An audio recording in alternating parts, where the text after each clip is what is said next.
Hi, this is Mike, Wildcat Hollow Farm. You may have noticed that I've been kind of missing from official type videos and only been posting shorts and things. It's because it was really hard to do editing sufficiently on a cell phone and upload it via CellNet. But that's changed. I'm back. We have internet. HughesNet satellite's actually doing pretty well. It's better than some of the complaints I've read. But the following video is kind of a short view of the progress that I've made over the past month of working here. It's just a small start, but it is a start, and it's getting there. Alright, enjoy the video. Thumbs up, like it, or not. It's up to you. You have a good day. It's a nice balmy 93 degrees here, so I'm kind of staying in the shade for a while. Enjoy. Well, thanks to Joey at My Slice of Heaven Outdoors, that concrete has been busted up far enough that I can get to what I need to do. It was a lot more work than what it should have been. We expected, or I expected, a 3 or 4 inch thick pad, and this is close to 8 inches in some places. It was a lot of work, much thanks to Joey. And go check out his channel, My Slice of Heaven Outdoors. He's got some interesting videos to watch. I've been getting back in practice using the scythe, and that's what I'm using to clear out all the brush along the fence line, and started back there. And that's what I'm keeping all of the cleared stuff down with. It's very, very much easy to walk along with the scythe and just snip the weeds off and leave the grass come in, because we need the grass more than we need the weeds.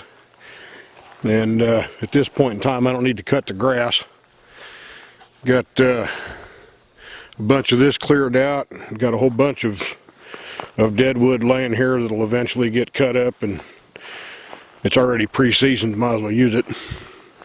And that dead one right there, that's a walnut, which is where all these branches come from. And eventually I'll work my way back in there and get that cut too.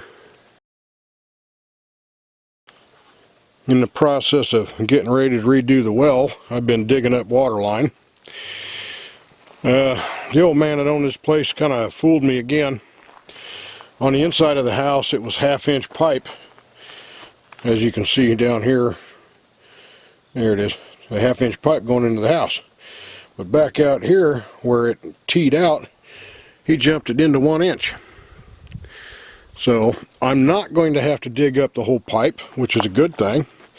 However, I am still going to have to trench it from here down to where it runs out there, and over to the wellhead, at least down 1 foot or 1.5 feet, so I can put conduit in for the new electrical for the well.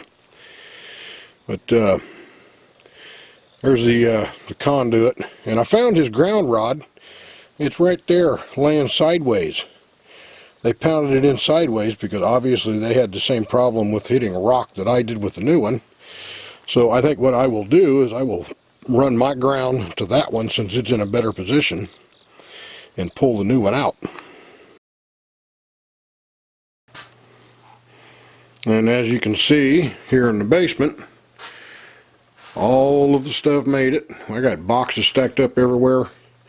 Got the tools, couch, everything. That's good. It's here, it's safe, and nothing, as far as I can tell, is broke. The important part, the mirror, made it. It's back over here, mashed in between suitcases to keep it safe.